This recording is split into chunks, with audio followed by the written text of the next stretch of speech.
Hello, Meoni here, and welcome back to a Q&A session. This is the second one I've ever done, and I asked people on my community post on YouTube to give me some questions, and that's what we're going to go through today. So if I've missed your question, it's not because I hate you, it's because I've got probably over 100 and it's going to take me a while to get through, and you'll make it to the third Q&A that I'll do, I don't know, in a couple of weeks or so, or maybe next week if the questions continue at the rate they're currently being asked. So for the first question, in no particular order, is from Beep. Do you think you'll do recordings from your Encyclopedia Eorzea Volume 2? I loved hearing you narrate them, as your voice has a lovely texture to it, and there was sweet lore to boot. Absolutely, we actually have that one coming. I'm not sure when they're shipping it. I heard there was some delays about shipping, so when I get the book is the first time you'll see a series on that. I've still got some articles to do on the first book. I've kind of put it on the back seat for now, but I will be revisiting it later. Okay, next question from C1+. I'm not sure if that's supposed to be C+. I don't know. Are you planning to do any Kingdom Hearts 3 or more 11 stuff? I would love to do some Final Fantasy 11 stuff, but I'm not really sure what I would do, as it's quite a big game to get into, and relatively, starting a character on there is pretty slow. I could probably do some sort of my opinions on and more features to do with what I would like from 11, but really there are lots of really cool YouTubers out there that cover it in so much better detail, especially Hunting for Games, who I was actually on a podcast with recently with Work to Game, if you've not gone and seen that. As for Kingdom Hearts 3, that's probably Rosa's side. I'm not really into Kingdom Hearts. I would like to do some, but I've not played the first two. I know, shock horror, but to get into Kingdom Hearts 3, I'd probably have to play the first two. And because I can't currently stream with my bandwidth, that's a little bit of an issue sharing it with you, unless you want a really slow, staggered playthrough, but that's not really the sort of content we do. Next question is from Ash B. Do you think that if Blue Mage is a success, this could open the floodgates and we'll see more experimental jobs or actually job build customization? Honestly, this could be a good opportunity for them to include classes that they have not necessarily considered for the game. They even mentioned during FanFest by name Puppet Master and Beast Tamer as possible new jobs to come to that sort of content in the future. These are things that they didn't want to implement in a normal sort of job fashion because they don't want to take something away from them. It's a little bit of an interesting excuse and a very controversial one, but it does mean that we'll probably see more of this in the future, especially if the general consensus when this content comes out that it's actually worth it and people actually enjoy it, but we'll have to wait and see. Killer Beast is the next question. He asks, hey, I just recently did the level 67 Red Mage quest and the end Zaroon Tia, the job trainer, does some of the mechanics during the fight, whereas with squadrons they effectively refuse to do mechanics without player input. Do you think the trust system will be based more on the former or latter or another way? I think this is a good question, and I answered this in my trust video.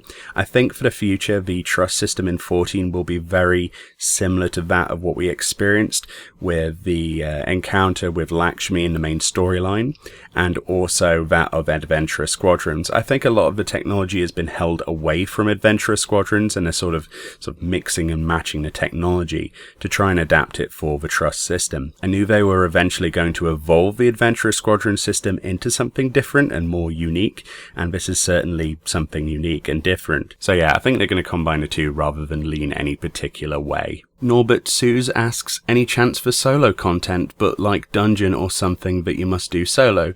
Because there are these within MSQ, but not as grinding content. What would be a nice change of pace and at fun, at least for me? Well, I would definitely like to do more solo content on the channel, probably some discussion topics with more of me playing the game in general in the background.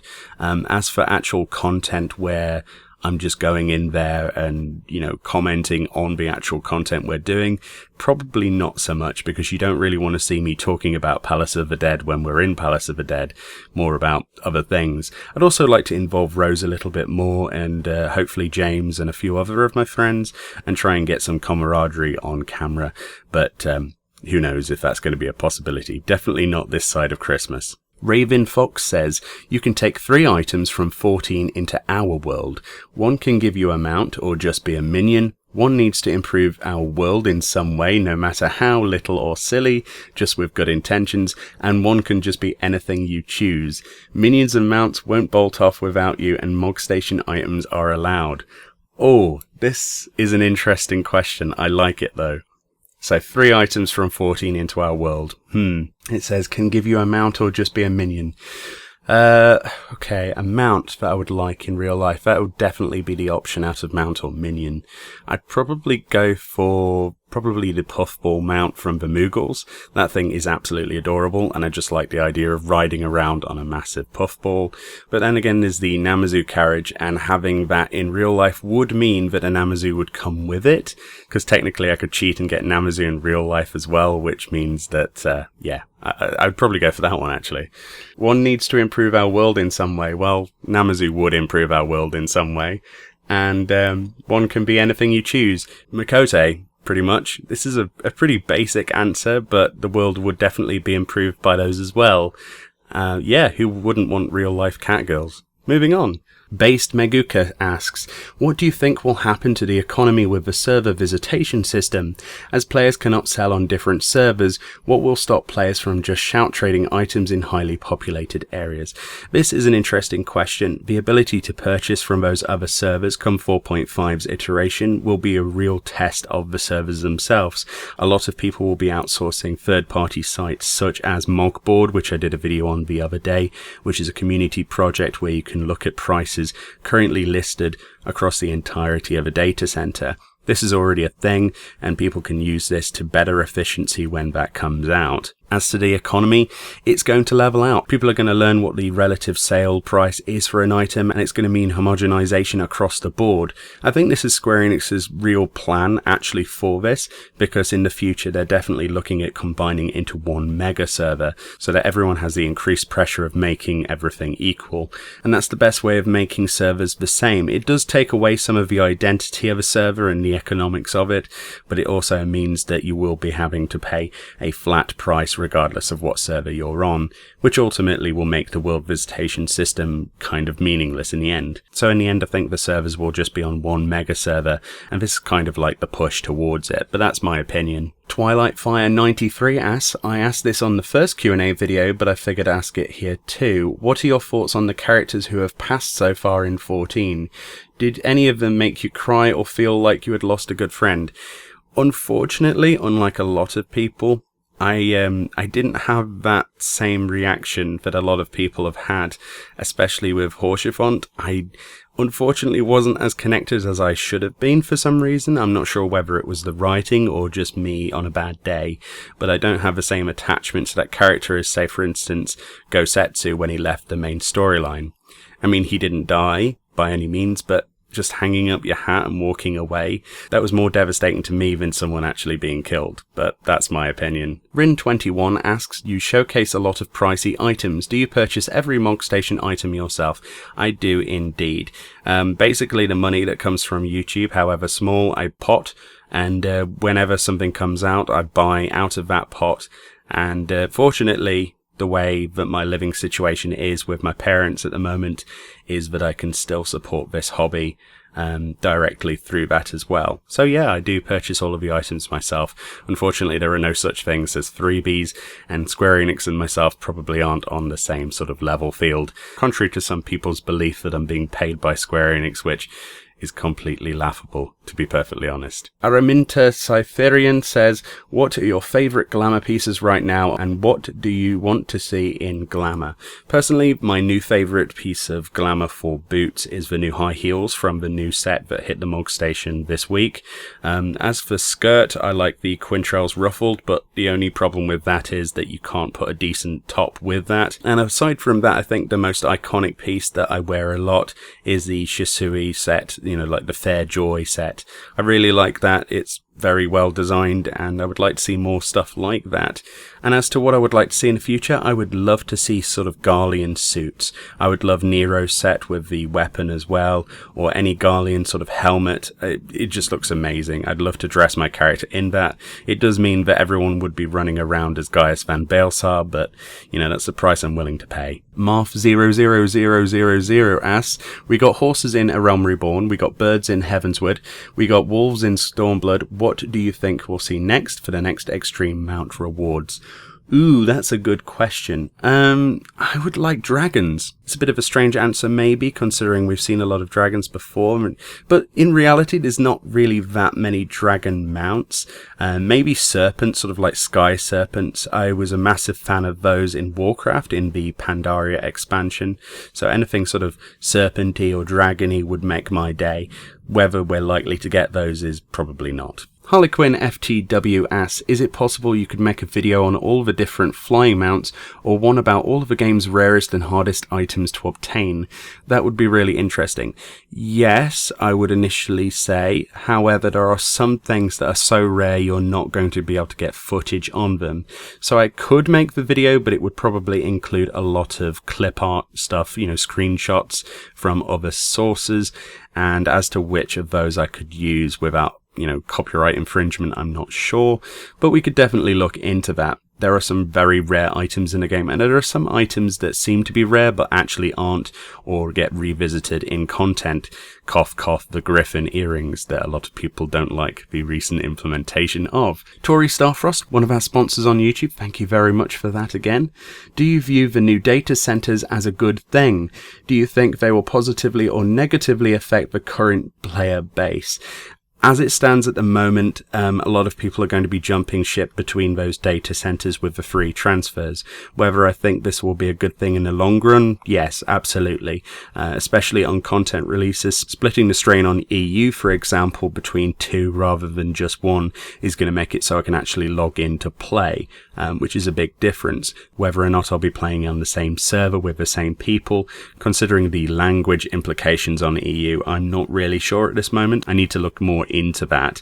As for US, hopefully that helped. It's a shame you're not getting a West Coast and an East Coast data center. A lot of people have been asking that for the longest time, and they're just basically going to be exactly the same as they are, just another one, which is a bit unfortunate. But in the general scheme of things, if they're wanting to reduce the strain come expansion days, then that's probably for the best. So in general, short term, probably very rough, and it's going to take a while for people to get settled. Long term, probably a lot better. Christian Pack asks, probability of Final Fantasy XIV ever coming to Nintendo Switch?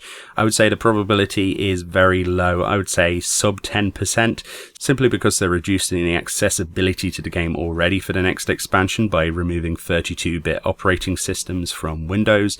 They're looking into expanding the game sort of both visually, fidelity-wise, and also sort of mechanic-wise. And to do that, you'll need more powerful hardware. And I don't think the Switch in its current form is really something that could work that way. However, theoretically, I would love to sit down, you know, on the couch and play Final Fantasy XIV. Remember, you can currently do that, I believe, with the Vita, if you get the PlayStation Share thing. I'm not sure much about that. I don't have a Vita, but I've heard people do that anyway, so that's an option, and that reportedly has quite high frame rates with it, so it's not exactly impossible to make a handheld version of 14.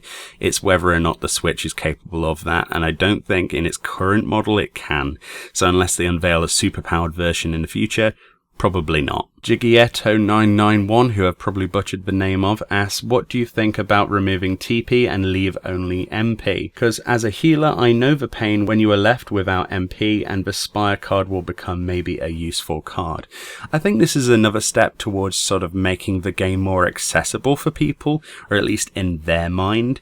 As to the impact of removing TP, some very weird implications on their whole new role system and how they're redesigning a lot of abilities. And really, it's too early to sort of guess how it's going to be, especially when you consider things like mana shift. Will you essentially be mana shifting the tank and DPS all the time? And does that essentially mean there'll be less mana for healers, and healers will be redesigned to have more mana? I'm not really sure at this point.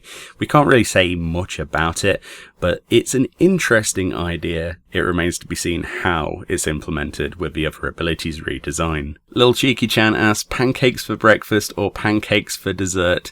Really depending on your mood that day.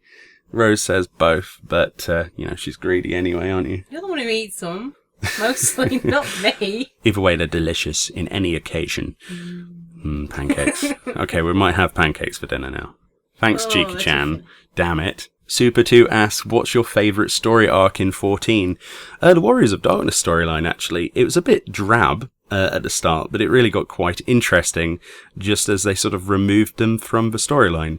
So I'm really excited about Shadowbringers revisiting that storyline, whether the context is with other people from another world or if they are, for example, is that our fan cred in the trailer? Who knows? But it's exciting to see a Warriors of Darkness storyline, and I originally hoped they would have gone into further detail, so I guess I'm getting my prayers answered.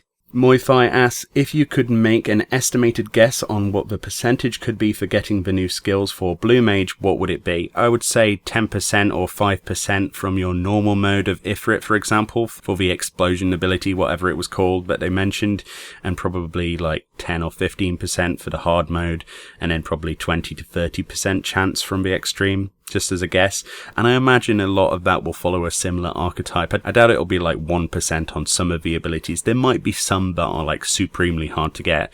Maybe they make death really hard to acquire because it's super powerful, especially when you consider that will just instantly kill something if it hits.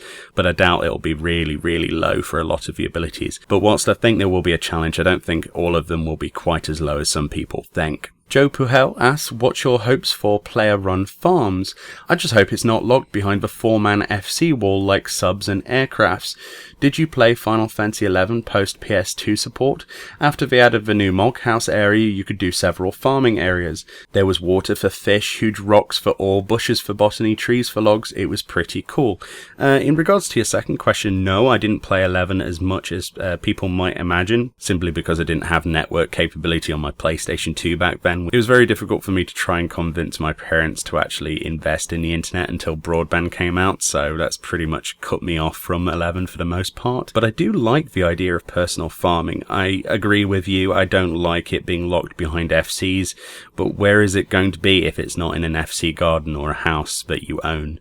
I think a lot of the content around FC houses and player housing needs to sort of be relaxed a little bit. Maybe we need an instanced area much like a Mog House in 11, so that everyone has accessibility to housing, or at least to these private farms.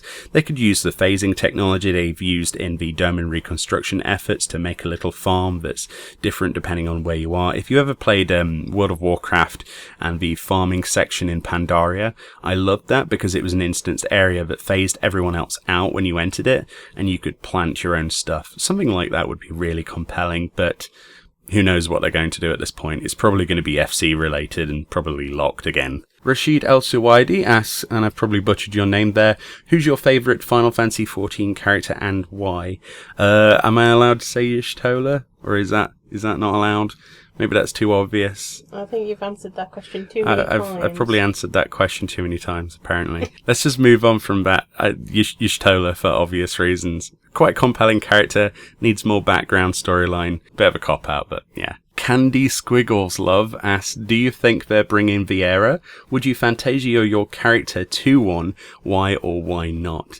Yes, they are definitely going to be bringing Viera from what we know. The teaser is going to be in 4.5's Alliance raid, in the final Return to Ivalice raid, which is extremely exciting. Hopefully we see Fran, but that could be a massive bit of subterfuge. Maybe we don't see Fran, but it would be nice to see her in this game, especially with all that leather.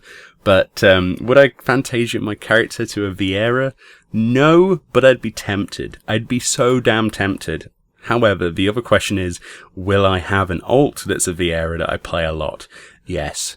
Yes, I will. And it will be glorious. Believe me. You're already driving me up the walls with the cat, I don't want a bunny in the house now. You're going to get Kitty Bunny, okay? Imagine if we could combine the two. No, I don't think we can put up with you. That would be amazing. That's my dream. Yeah, but which years would you have? Salman asks, what's your favourite Final Fantasy game and which one is your thirst? Well, that's kind of like asking me what my favourite one is anyway, isn't it? So, my favourite Final Fantasy game, that's a tricky one because, I don't really know. The one I've had the most time with over the years when I was a kid was Final Fantasy VII. That was kind of like my introduction, but I'm not sure it's my favourite when I look at it. I don't know. I think Final Fantasy VIII was more my favourite simply because I liked the idea of how technology was a big influence on that world. I loved the trains, I loved Delling City, I loved the whole Ragnarok spaceship thing. I really would like more content in 14 to sort of mimic that. I would love to have trains that run across the entire world. Lone Wolf asks, do you think all the universes in Final Fantasy are somehow connected to 14? To me, it seems they are. I think that each of the Final Fantasy games represents a world that's connected through ether. I think all of the games are related in some way. I think during the Omega storyline, that was the biggest sort of hint towards that, especially when they were trying to explain the history of how Kefka could be in our world. He's not actually supposedly Final Fantasy VI's Kefka. He's our version of Kefka from something in our history books. So I think each of the worlds has a different sort of reflection. It's a different parallel universe in each world, and we're just one of those parallels. And there are some crossovers where things leak into each other, such as with the event with Lightning for Final Fantasy XIII, which in some ways confirmed that the worlds are connected, considering she came directly from Final Fantasy XIII in that storyline. Whether we'll see any more of that, I don't know. Hopefully with Final Fantasy XV's crossover. Gina Valentine asks, hi Gina, you think we'll get a total of 2.5 jobs after all FanFest EU and JP concludes? I think so in my humble opinion, since we know the 2 upcoming jobs are Blue, Soldier, Gunblade, and my gut instinct is to tell me the 3rd will be Dancer. I'm pretty sure that they're going to go for that. Obviously nothing's confirmed or set in stone, but Blue Mage was a surprise, but I think the other 2 will be straight, normal jobs. I don't think they can gamble on more than that at the same time, and it would take too much sort of development time. So they're sort of half jobs, as you call them, where they're level 50 or whatever, and they're limited jobs to specific solo content will be sort of Beastmaster and Puppet Master, probably in the far future. Dancer and Gunblade User, the Soldier as you call it, or Magitech Knight as a lot of other people have referenced it, is very likely in my opinion. Gunblade definitely, and hopefully Dancer, and gives me an excuse to rename one of my sets to Dress Sphere. I don't usually let people have multiple questions, but Gina's nice, and they ask, how's Black Rose doing? Do you want to answer this, Black Rose? I'll say it's mostly negative at the moment in real life. But wow, mostly negative. As most of you guys know, I've recently graduated from university, looking for work. It seems to look like I'm most likely going freelance. Yeah, most of that, I'm doing okay. Gina Venn also asks, are you going to FanFest EU this time, and if so, will you make a recording of the updated trailer? I'll definitely do updated trailer content. I can't go to any of the FanFests this year. Japan, obviously not. EU or America, because all of the tickets are sold out by now, and unfortunately they put the EU tickets up about 2 to 3 months earlier than the previous years, so I was unable to have the funds to be able to go. I didn't think it was right to do sort of like asking the community for money towards tickets this time. I might have to do it next year, I don't know. But in general, I'm not really missing much. I can be in front of my computer. Unfortunately, I don't get to meet a lot of people, but fortunately, it does mean that I can do a lot of content on it. Nikki6 asks, do you believe the Calamity of Light and our transformation into the Warriors of Darkness will come during the end of 4.5 or the start of 5.0? Plus, how do you think Square Enix will transform us into the Warrior of Darkness, i.e. through a desperate failing battle like the trailer or in another form? That's a good question. Essentially, I think that the end of 4.5 will see us sort of get to that point, but not quite fall. I think it's blatantly clear they'd like to leave cliffhangers before the conclusion of content in the expansion, or I could be completely wrong. With Papalimo's death, it sort of set the pace for Stormblood and gave us a reason to go into it after Alamigo and sort of forced our hand considering what the Griffin did. But I think something similar will happen here, where maybe we'll be on the brink of something, maybe a character will die, Maybe we'll be forced to go even further into Glamour, like with the situation with Alice talking to Maxima of the Popularis, for example. That could easily spiral out of control, and I really think we're going to have a battle with Xenos, or at least the reincarnated Xenos, and maybe it'll all spiral out of control from there. It would definitely be a good introduction, or maybe he won't be defeated, and maybe we get defeated. Shvi asks, what original class would you like to see, assuming they'd make one? Geomancer, please, Square Enix. I don't know what a Geomancer is right now, other than thinking maybe blood? Hemoglobin? I don't know. I could be reading into that. I like the idea of necromancer, to be honest. Bringing things to life to fight for you, skeletons and monsters. I know it crosses onto the whole idea of having pets again, and pets is something they don't like having in the game, which is the whole reason they don't have Beast Tamer. But there are Scholar and Summoner pets, so it'd be nice to see like a little skeleton be reanimated and fight for you or something.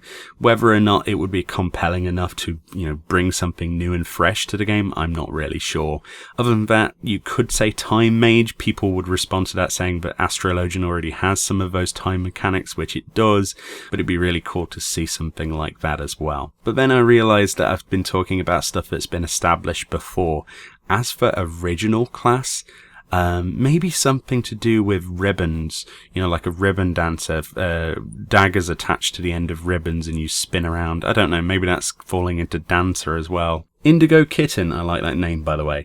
While I, like most people of the Final Fantasy XIV community, would like to see Dancer as our next job, what do you think are the chances that we'll get Geomancer instead?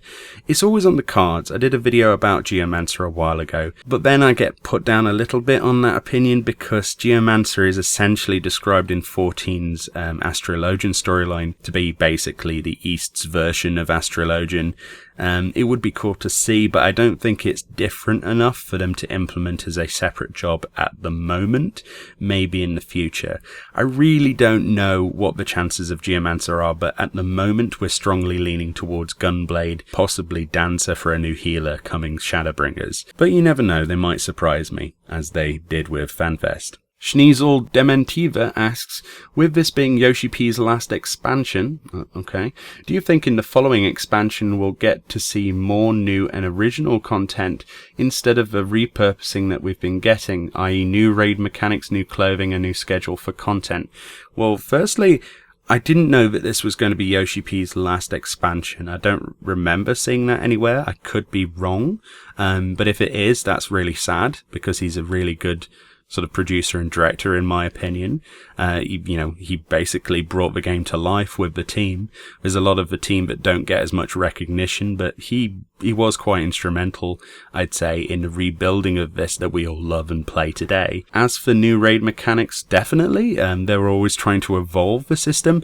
I think really it's very difficult to create something completely new, especially with the amount of assets we have to use from storyline reasons. But I am always excited to see new and exciting monster models. Mr. Chucky UK asked, do you play Final Fantasy XI?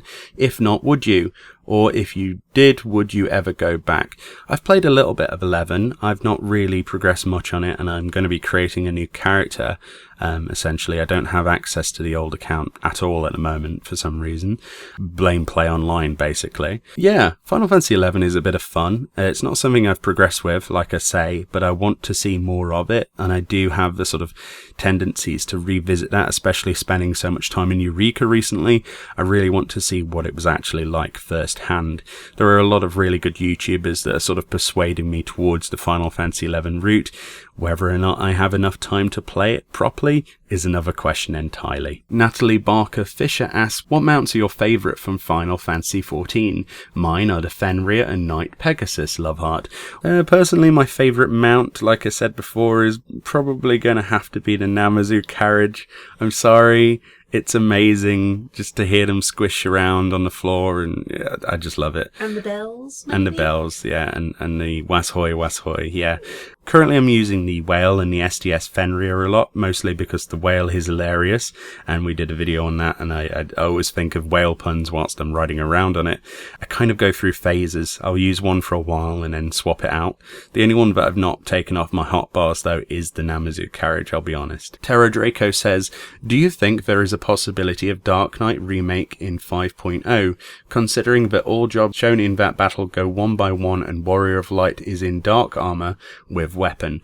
I think the redesigning of all of the classes is high on their list, possibly some more than others, and I certainly think since Dark Knight is going to be the poster boy basically of the expansion on all of the artwork, etc., and you know, as a main role, so to speak, inverted commas, they will definitely be redesigning it, because quite honestly, at the moment, it's probably not where it should be mechanically, with its abilities and usability in the game. So hopefully 5.0 makes it interesting, but hopefully not too overpowered.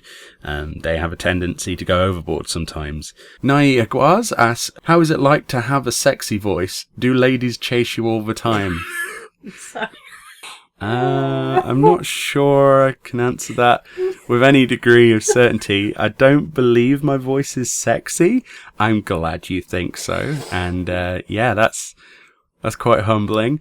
But no, I don't have ladies chasing me all the time. And if they did, I'm pretty sure Rose would chase them off with laughter. Sorry. That was Wow. a pretty funny question. Well, at least you made her day. Thank you for that question. Repulse asks, how do you see the war between the Six Nations and Garlemald ending? Will it conclude in 4.5 and reveal a greater threat, or will it run into 5.0? That's a good question. I think that the current situation politically and war-wise in the game will prolong. It needs to kind of drag out, as spoilers, they've already talked about, you know, basically the leader of the Empire being an Ascian, so to speak, so it can't really end with this expansion. Originally, before all of 4.4's storyline iterations were released, I was hoping that we'd see Cid on the throne, for example, you know, take it back, or maybe for Gaius van Belsar, who Alphino was clearly working alongside during that whole questline to do with the Black Rose. But I think the war will definitely take a back seat, and we will see a greater threat, and it will sort of sidestep us to trying to save the Scions, and I think it will be a good opportunity for the Garlean Empire to strike back without the city leaders' involvement, for example. I have huge predictions that they're not all going to make it, so to say, and I think that this will definitely be a darker side of the game that we've not seen before, and hopefully the Garlean Empire takes back some of its territory, because that will be even more interesting. Annoyed Panda asks, what kind of primals do you want to see in Stormblood? I would love to see more iterations of old summons from Final Fantasy games, but in addition to that, I want to see some new and original stuff as well.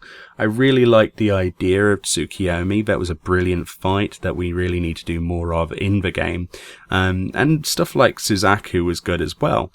And hopefully with the new Mo Beast Tribe, we'll see something extremely cool in that. Hopefully something Final Fantasy XII related. Jassian101 asks, do you think Nero's Gunhammer class shown in the Omegascape questline will be a playable class? Not initially, no. I don't think they'll be adding that sort of role for quite some time, as much as it would be cool to have a hammer-wielding person. I think it's too close to warrior currently. Or at least that's probably what Square Enix would use as an excuse. They're always trying to make something slightly different each time. There's a lot of classes and things that could be a class in this game that are too similar to other ones we already have, and it would obviously be important for both class balance and a bit of diversity to have completely different feeling jobs each time rather than just a copy-paste with a different name. Although I do fantasize about swinging Nero's gunhammer around and smashing people in half, but, you know, we'll see. Jess Tried asks, will Gunblade be DPS? If so, how do you see them as a DPS? Will they be a position-based DPS or melee range DPS?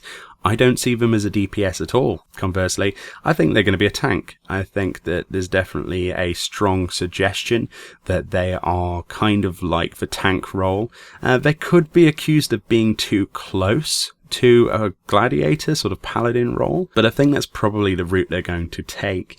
If they turn out to be a DPS, then that's really quite surprising, and hopefully if they are a DPS, they don't just mimic the red mage idea of going in melee, jumping out and shooting the pistol. That would be a bit of a cop-out in my opinion. Yuruma asks, "Hey Meoni, what are your thoughts about all of that Ishgard rebuilding feature? Do you think it will have some sort of a server-wide progress bar, or you think it will just be your progress and after some weeks they will just include the living area? Much love, Zephilia Halankura from Lich." Probably butchered that name there.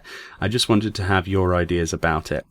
When it comes to Ishgard's rebuilding feature, I think it's going to be heavily centered around the dome and reconstruction effort as sort of like a template, just with the handing in of collectible items from your crafters and gatherers. That's where I think it will be. As to the housing's release, I think it will be a working together sort of mechanic for those subclasses to do, and then eventually it will unlock for everyone.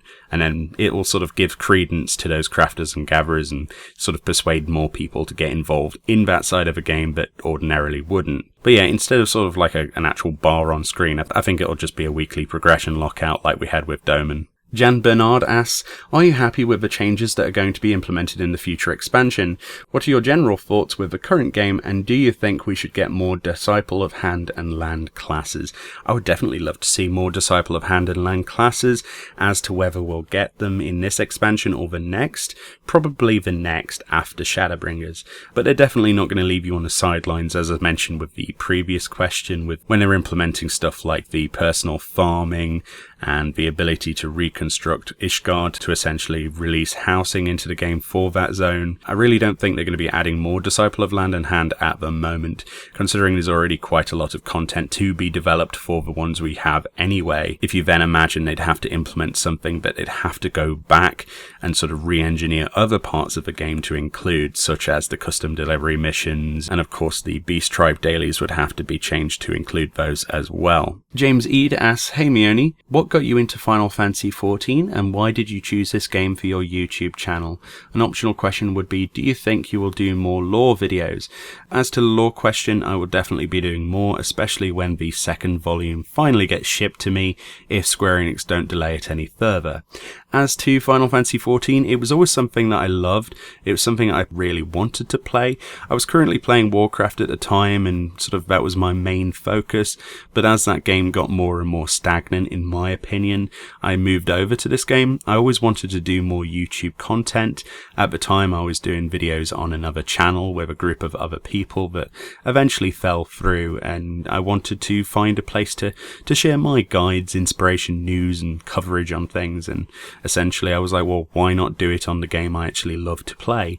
We did some other games before, but a lot of those didn't hold my attention nearly as much as this, and none of them can provide as much content as I can make on this game, so here we are. I love it. Gina Valentine asks again, "Are we starting a group raid at that journalist's home who commented about cybersex in 14 during FanFest?" Interesting question. I wasn't going to make a video on this, and I'm still not going to make a video on this. Hopefully Square Enix doesn't offer them any more free tickets for future FanFest, because it sort of pees in the face of people like myself and other content creators that would have done a better job than that. Yeah, it's just a shame, isn't it, really, that someone involved in the press wants to actually burn bridges like that, and yeah, it is what it is. But yeah, we shouldn't really give them any more attention than that. They're just a bit scummy, really, aren't they? Aladanini asks, "Does a fail subrace," I don't know how to pronounce fail probably, subrace seem likely for the possible Viera release in Shadowbringers? Possibly. We still don't know what male versions of Viera would look like. I strongly don't think that it'll be a gender-locked race, because Final Fantasy XIV doesn't generally lean towards that sort of Korean idea. So hopefully they do something interesting towards that. And the whole thing with Fail, or however you pronounce that name, is that they're supposed to be human Viera hybrids, right? You know, the result of mating together. So I don't know if we'll see that. Hopefully it'll be really exciting to see more different variations of the races we have in the game. let alone the new Viera. Ryan Flatt asked, do you think Sophia the Goddess will play any kind of role in the story of Shadowbringers, since her divinity revolves around equilibrium, and that's what we're trying to do in this expansion, restore the balance? That is a very good point, and there are some leanings towards the idea of Sophia, especially when you look into the lore about her. As to whether we'll see that sooner rather than later, definitely later. It would be really cool to see a cameo of her character from perhaps the other dimension. Interesting point. Thanks for that, Ryan. Valiant asks, what are you most looking forward to in terms of improvement from Stormblood to Shadowbringers? Content delivery, hopefully. I love the amount of content that's been in Stormblood, but I really want them to have more content that's not Eureka. I've really enjoyed Eureka recently. I say enjoyed. Kind of hatred and love at the same time. It's kind of like Marmite for me. I hate it one day and then really enjoy it the next because it gives me something to sort of sink time into. But I'd like a bit more variation if possible. So hopefully less Eureka and more dungeons or more different unique stuff to do apart from that. And I believe that the Masked Carnival is going to probably answer that, especially when it gets patched with further details after 4.5 into Shadowbringers, because they're obviously updating that content as well. Hopefully they sink a bit of time into development in that area. Bunny Do Balm says, are they ever going to implement the umbrella mount? Or just the umbrella as an accessory? I saw it mentioned somewhere a while back when Stormblood came out, but no news since then. I'm not sure what you're referencing there, but there is a few people who definitely would love to see a mount or something to do with umbrellas. Maybe we'll see something to do with the dancer job when we get it in Stormblood. Sing in the rain, so to speak. Who knows? But yeah, it'd be cool. I don't know if they're going to do it though. David Milady Green asks, can you break the fourth wall and show us your face? Sure. I'll tell you what, I'll include a picture right now. I don't currently have a working webcam, but we will be looking into that. Probably debut on the Work to Game podcast or my own podcast. There's a hint towards the future. So look forward to that. Okay, now we're on to Twitter questions. There's only a few more to go through, thankfully. We've answered as many as possible this time around. Parina Pugh asks, would you like to experience the world of Hydaelyn in VR? Not suggesting they remake the whole game in VR, but imagine walking through the major cities, for example. Someone's actually made this, I think, on VR chat. There's like a custom thing that I saw on YouTube where they were walking through Limsa Lominsa. That would be absolutely amazing. I really want to get into the whole VR thing. Maybe next year when I've got a bit more money behind me. But yeah, it would be amazing to have sort of like an experience similar to what we had with Final Fantasy XV's VR with the whole fishing, but maybe just sitting on a bench in Limsa and looking around, maybe investigating or walking down a beach somewhere. It would be really cool. Yeah, I would love to see that one day. Whether they'll do it, who knows? Maybe it'll be like a promotional thing or something. Player Slot Available asks, do you think Final Fantasy XIV has a good business model, or do you think they're overdoing it with 4 types of monetization? Do you also think 14 should go the way of SWTOR with monetization? God, SWTOR. It's the game where you can play for free, inverted commas, but you have to purchase pretty much everything, including bag space, and the ability to unlock the amount of currency you can earn in a single hour. No, I really don't want it to go the way of SWTOR, in my opinion. As for the business model, it kind of works, obviously. All of those sort of optional items on the Mog Station, as long as they stay optional, I don't have much of a problem with. I think that a subscription each month is kind of needed to maintain that sort of premium feel, and I'm glad that they're going on occasion to say that they don't want to change it from subscription to free to play, because it would change the sort of audience that you get playing the game for sure, and you sort of expect a premium from a Final Fantasy title. So for as long as they can do that, I will be incredibly happy. You've got to look at 11 as well. Whilst that has less monetization, the monthly sub model is still active there, and they are still making money from that project. So much so that they're looking into making a mobile version possibly of 11, and we should be getting more details on that very shortly. So no, I don't think that the business model is too bad. It would be cool if we see more of the items that were created outside of the cash shop and implemented into the game that people can craft, but I don't think there's necessarily too many different monetization methods at the moment. Waffle Cat, I love that name by the way, wanted to ask, but this question is about the upcoming trust system. Will it be available to newbie players as well right off the bat? I would really hope so. But they did say in the live letter or the panel that was at FanFest that it's going to be available for 5.0 content. So I would imagine, at a guess, that it's only going to be available to max level players for 5.0 dungeons and onwards. And I think they'll implement the old content iterations of that trust system at a later date. If you imagine they're going to have to go back and make it so that you can essentially do Adventurer Squadron missions with the Scions for pretty much every dungeon in the game prior to 5.0, that's a big undertaking. And since with the staggered release of the Adventurer Squadron dungeon missions, where we get sort of like 1 or 2 new dungeons every so many patches, I think it'll seriously be staggered. So it would be cool though to do it off the bat, but I don't think so, sadly. And finally, Zachary asks, how was your overall experience at FanFest 2018 this year? Do you plan meetups with fans or followers of your content? What a question to end on. Sadly, I've not been able to afford to go to FanFest yet. I've never been. A lot of other people have been. I do want to look into doing it in 2020. All of the tickets for 2019 are sold out. And as someone that's not directly recognized by Square Enix in any way, shape or form, I'm not seen as an influencer. I'm kind of like the third party knockoff from Poundland. But, maybe one day we'll go to FanFest, hopefully 2020. And I would love to meet up with some people that watch my content. That would be the dream. Either way, that wraps up the Q&A for today, the 30th of November 2018. It's going to be exciting to see what comes with Shadowbringers, and thank you so much for all of the people taking time out to watch both this video and to ask the questions in general. This is a fairly long video, but I did want to address as many as possible. If I managed to miss your question throughout this video, don't worry, there will be another Q&A in the future. I'm overwhelmed by the amount of support I get from my community, and I can actually say we have our own little community now, and I want to see that grow and give you more rewards as we go. So thank you all for watching, and we'll see you all next time.